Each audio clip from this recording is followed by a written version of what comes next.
নমস্কার বন্ধুরা, আমি দীপা পান। আমি আজ আপনাদের শোনাব রবীন্দ্রনাথ ঠাকুরের লেখা একটি ছোট গল্প। গল্পের নাম রীতিমতো নভেল। আল্লাহ আকবর শব্দে রণভূমি প্রতিধ্বনিত হইয়া উঠিয়াছে। একদিকে ৩ লক্ষ যবন সেনা, অন্যদিকে ৩ সহস্র আর্য সৈন্য। বন্যার মধ্যে একাকী অশ্বত্থ বৃক্ষের মতো হিন্দু বীরগণ সমস্ত রাত্রি এবং সমস্ত দিন যুদ্ধ করিয়া অটল দাঁড়াইয়াছিল, কিন্তু এইবার ভাঙিয়া পড়িবে তাহার লক্ষণ দেখা যাইতেছে, এবং সেই সঙ্গে ভারতের জয়োধ্বজা ভূমিসাৎ হইবে, এবং আজিকার ওই অস্তাচলবর্তী সহস্র রশ্মির সহিত হিন্দুস্থানের গৌরব সূর্য চিরদিনের মতো অস্তমিত হইবে। Har Har bomb bomb. পাঠক, বলিতে পারো কে ওই দৃপ্ত যুবা? ৩৫ জন মাত্র অনুচর লইয়া মুক্ত অসিহস্তে অশ্বারোহণে ভারতের অধিষ্ঠাত্রী দেবীর করনিক্ষিপ্ত দীপ্ত বজ্রের ন্যায় শত্রু সৈন্যের উপরে আসিয়া পতিত হইল। বলিতে পারো কাহার প্রতাপে এই অগণিত যবন সৈন্য প্রচণ্ড বাত্যাহত অরণ্যানীর ন্যায় বিক্ষুব্ধ হইয়া উঠিল? কাহার বজ্রমণ্ডিত হর হর বোম বোম শব্দে ৩ লক্ষ ম্লেচ্ছ কণ্ঠের আল্লাহ আকবর ধ্বনি নিমগ্ন হইয়া গেল? কাহার উদ্যত অসির সম্মুখে ব্যাঘ্র আক্রান্ত মেষযুধের ন্যায় শত্রু সৈন্য মুহূর্তের মধ্যে ঊর্ধ্বশ্বাসে পলায়নপর হইল? বলিতে পারো সেদিনকার আর্যস্থানের সূর্যদেব সহস্র রক্তকর স্পর্শে কাহার রক্তাক্ত তরবারিকে আশীর্বাদ করিয়া অস্তাচলে বিশ্রাম করিতে গেলেন? বলিতে পারো কি পাঠক? ইনিই সেই ললিত সিংহ, কাঞ্চীর সেনাপতি, ভারত ইতিহাসের ধ্রুব নক্ষত্র। আজ কাঞ্চীনগরে কিসের এত উৎসব? পাঠক জানো কি? হর্মশিখরে জয়োধ্বজা কেন এত চঞ্চল হইয়া উঠিয়াছে? কেবল কি বায়ু ভরে, না আনন্দ ভরে? দ্বারে দ্বারে কদলীতরু ও মঙ্গল ঘট, গৃহে গৃহে শঙ্খধ্বনি, পথে পথে দীপমালা, পুরো প্রাচীরের উপর লোকে লোকারণ্য। নগরের লোক কাহার জন্য এমন উৎসুক হইয়া প্রতীক্ষা করিতেছে? সহসা পুরুষ কণ্ঠের জয়ধ্বনি এবং বামা কণ্ঠের হুলুধ্বনি একত্র মিশ্রিত হইয়া অভ্রভেদ করিয়া নির্নিমেষ নক্ষত্র লোকের দিকে উত্থিত হইল। নক্ষত্র শ্রেণী বায়ুব্যাহত দীপমালার ন্যায় কাঁপিতে লাগিল।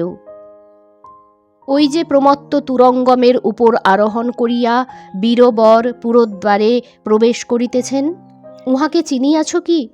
ইনিই আমাদের সেই পূর্ব পরিচিত ললিত সিংহ, কাঞ্চীর সেনাপতি।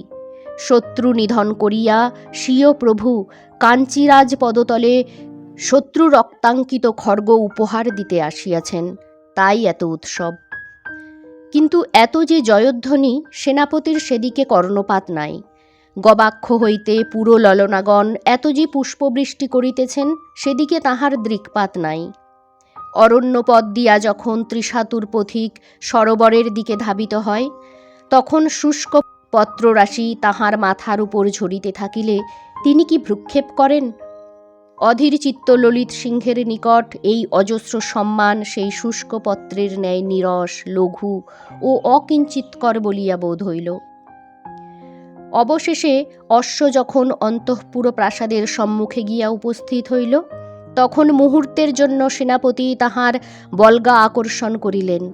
অশ্ব মুহূর্তের জন্য স্তব্ধ হইল। মুহূর্তের জন্য ললিত সিংহ একবার প্রাসাদ বাতায়নে তৃষিত দৃষ্টি নিক্ষেপ করিলেন। মুহূর্তের জন্য দেখিতে পাইলেন 2টি লজ্জানত নেত্র একবার চকিতের মতো তাহার মুখের উপর পড়িল, এবং 2টি অনিন্দিত বাহু হইতে একটি পুষ্পমালা খসিয়া তাহার সম্মুখে ভূতলে পতিত হইল। তৎক্ষণাৎ অশ্ব হইতে নামিয়া সেই মালা কিরীটচূড়ায় তুলিয়া লইলেন, এবং আর একবার কৃতার্থ দৃষ্টিতে ঊর্ধ্বে চাহিলেন। তখন দ্বার রুদ্ধ হইয়া গিয়াছে, দ্বীপ নির্বাপিত। সহস্র শত্রুর নিকট যে অবিচলিত, 2টি চকিত হরিণ নেত্রের নিকট সে পরাভূত।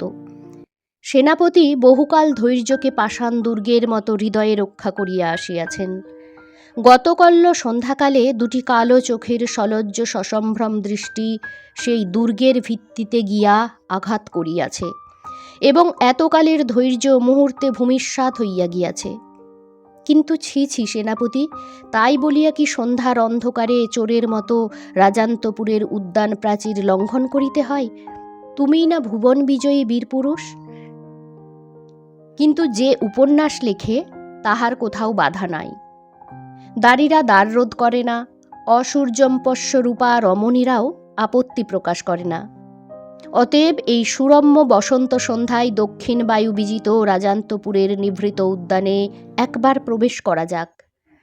হে পাঠিকা, তোমরাও আইসো, এবং পাঠকগণ ইচ্ছা করিলে তোমরাও অনুবর্তী হইতে পারো।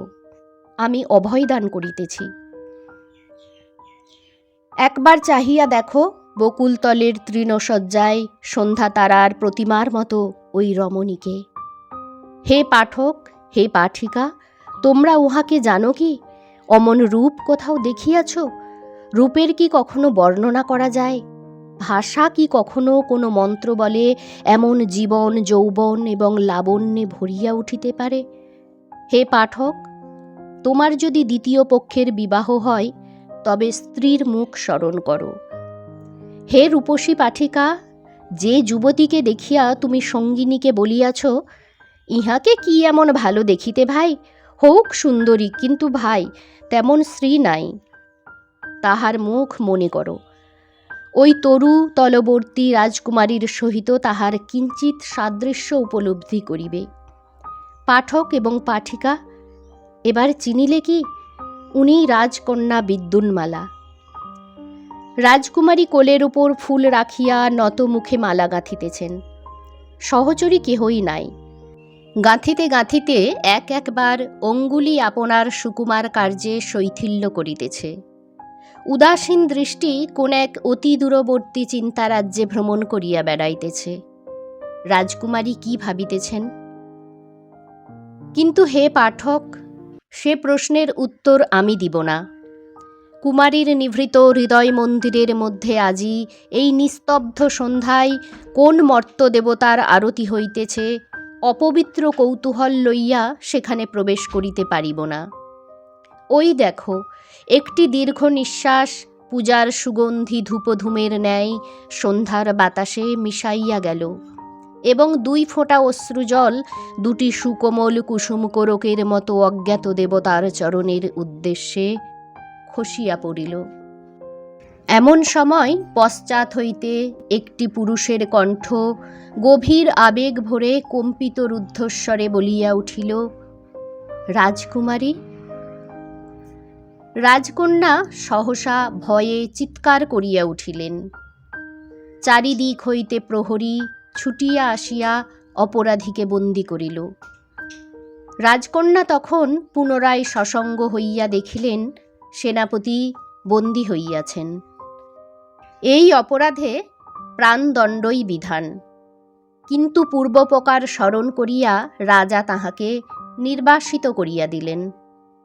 সেনাপতি মনে মনে কহিলেন, দেবী, তোমার নেত্রও যখন প্রতারণা করিতে পারে, তখন সত্য পৃথিবীতে কোথাও নাই।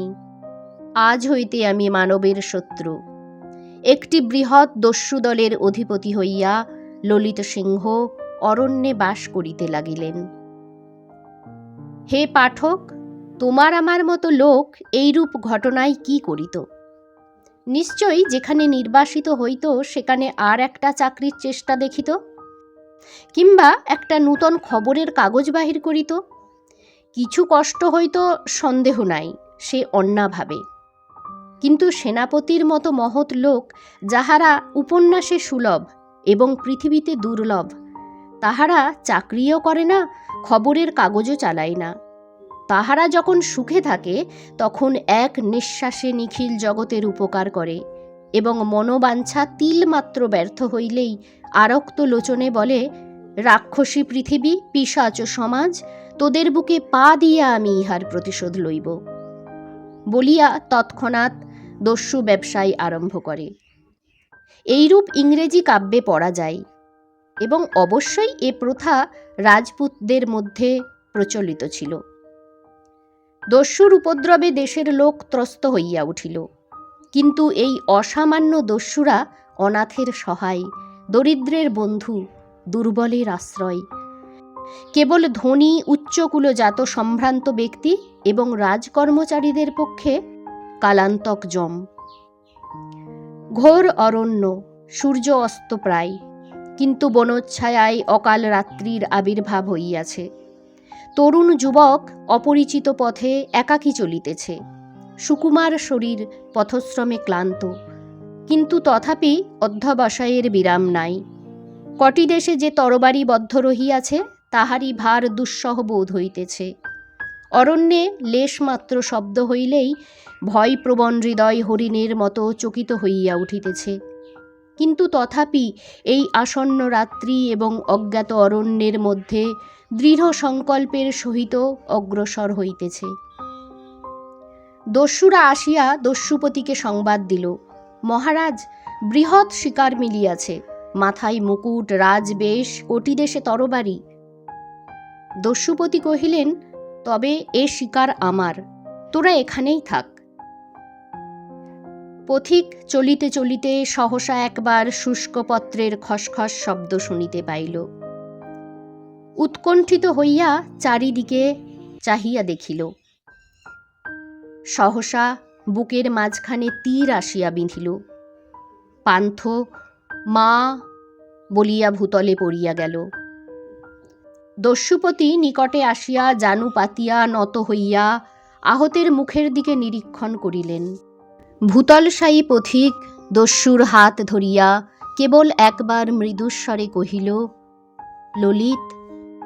মুহূর্তে দস্যুর হৃদয় যেন সহস্র খণ্ডে ভাঙিয়া এক চিৎকার শব্দ বাহির হইল, রাজকুমারী! দস্যুরা আসিয়া দেখিল শিকার এবং শিকারী উভয়েই অন্তিম আলিঙ্গনে বদ্ধ হইয়া মৃত পড়িয়া আছে। রাজকুমারী একদিন সন্ধ্যাকালে তাহার অন্তঃপুরের উদ্যানে অজ্ঞানে ললিতের উপর রাজদণ্ড নিক্ষেপ করিয়াছিলেন।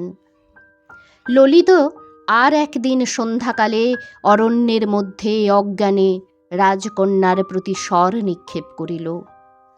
সংসারের বাহিরে যদি কোথাও মিলন হইয়া থাকে, তো আজ উভয়ের অপরাধ উভয়ে বোধ করি মার্জনা করিয়াছে।